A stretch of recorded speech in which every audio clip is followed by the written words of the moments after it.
Be extra careful, okay? If you knew it was me, would you have listened? Hey there, welcome back. If you were a teenage girl in the 70s, you knew your mom's rules were made to be broken. Let's revisit 10 trends your mother desperately banned and you absolutely adored. Number 1. Ouija boards, slumber parties with seance. Ouija, it's just a game, isn't it? If there's one thing that terrified moms everywhere, it was their daughters crowded around a Ouija board. This wasn't Monopoly. This was serious teenage business. Milton Bradley sold it as harmless fun, but your mother was convinced you were opening a direct hotline to the devil himself. Slumber parties weren't complete without candles flickering, girls whispering nervously, and someone inevitably shouting, "You moved it!" Even today, mention a Ouija board to any woman who survived the 70s, and you'll see a glint of rebellious excitement and just a tiny bit of leftover fear. Sorry, Mom. Number 2. Platform shoes. A beautiful shoe by Kenny Shoes. Platform soles and big high heels, lots of colors too. Platform shoes weren't just footwear, they were a lifestyle. The higher the better, and if walking became an Olympic-level challenge, so be it. Your mom saw a twisted ankle waiting to happen, but all you saw was height, glamour, and fashion straight off Soul Train.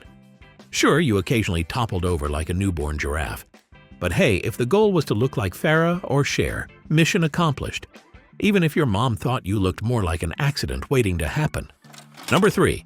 Hitchhiking to concerts and parties.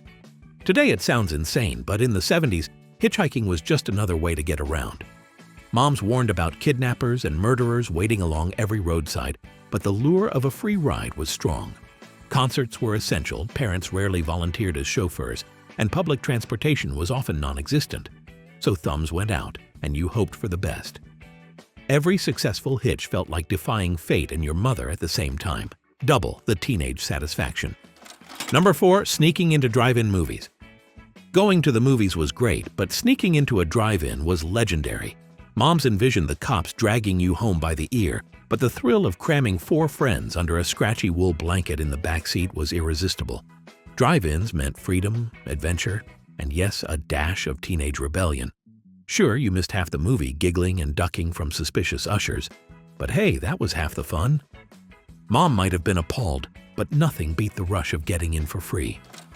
Number 5. Disco dancing and Donna Summer. For moms in the 70s, disco was the music of rebellion. Loud, glittery, and dangerously rhythmic, it promised all kinds of forbidden fun. And at the center was Donna Summer, crooning about hot stuff, bad girls, and unconditional love in ways that made your mother's eyes widen with horror. Moms warned it was a gateway to trouble, but every Friday night, girls hit the clubs and basement parties, dancing like Donna Summer herself was watching, no matter how much it wrecked their feathered bangs. Alright, listen. I just saw that 90% of you nostalgia-loving rebels aren't subscribed yet, and honestly, you're breaking my heart more than disco dying. So let's strike a deal. I'll keep bringing you these blasts from the past, and if this isn't your first rodeo, go ahead and hit that subscribe button. Because friendships built on nostalgia should last longer than a pair of 70s platform shoes. Oh, and speaking of staying connected, join me over on Facebook. It's where all the cool kids hang out to swap stories, share memories, and keep the good vibes flowing. See you there. Number 6. Controversial album covers. Back then, an album cover could single-handedly start a family war. Moms despised records from bands like Led Zeppelin, Alice Cooper, and Kiss. Cover art that hinted at forbidden lifestyles and dark rebellious fantasies. She confiscated albums, hid them in closets, or worse, threatened to snap them in half. But teenagers always found ways to listen, secretly memorizing every lyric and absorbing every outrageous image. Moms lost the battle, but classic rock won the war. Number 7. Charlie's Angels, 1976 to 1981.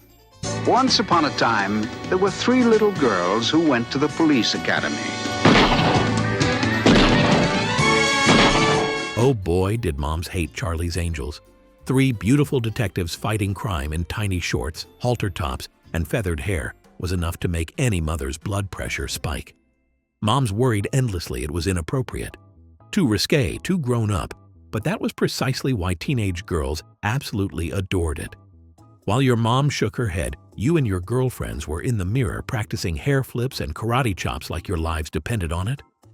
Posters of Farrah Fawcett's dazzling smile and iconic feathered hair plastered bedroom walls nationwide, driving moms to sigh dramatically about the imminent downfall of society, one glossy poster at a time. And sure, your mom swore no daughter of hers would ever leave the house in outfits like those, but that didn't stop you from secretly dreaming of chasing villains in a convertible, looking fabulous and showing the world that girls could save the day no matter what they were wearing. Number 8. Astrology Obsession. In the 70s, asking, "What's your sign?" wasn't just a pickup line, it was a way of life. Teens pored over horoscope columns, devoured books on astrology, and decorated their rooms with zodiac charts. Moms rolled their eyes, dismissed it as silly superstition, and warned about the dangers of dabbling in the occult. But it didn't matter. Because maybe, just maybe, your Scorpio crush really was destined to fall in love with a Capricorn. Moms saw nonsense, teens saw cosmic truth. Number 9. Lava lamps. When Barbara and I want to feel peaceful and serene, we turn on our wave. And when we feel lighthearted and sparkling, we turn on our gem light. Moms universally hated lava lamps. They thought lava lamps were fire hazards, or at the very least, questionable decor decisions. To teenagers, though, these glowing blobs represented psychedelic coolness and late-night contemplation. Lava lamps meant your bedroom was a place of mystery, relaxation, and maybe a hint of rebellion. Moms shook their heads, but the gentle flow of colored wax soothed many adolescent troubles, even if your mother swore they'd burn down the house. Number 10. CB radios and trucker slang. Before social media, teens had CB radios, trucker slang, and nicknames like rubber ducky and bandit. Moms hated these things with a passion. To them, CB radio meant strange voices in the night, inappropriate chatter, and the unsettling influence of truckers and drifters. Teens, on the other hand, saw freedom and adventure in the crackling static and endless conversations about Smokies, police, and 10-4 good buddies. Moms might have banned them, but CB radios connected teenagers to a wider, wilder world, and that was exactly the point. Looking back, the 70s were a time when teenage rebellion was practically an art form. The trends your mothers desperately fought became the badges of honor for an entire generation of women who grew up to cherish those rebellious moments. Today, you might laugh at your old platform shoes, shake your head at the Ouija board stories, or wonder how you survived hitchhiking across town. But deep down, you wouldn't trade any of it.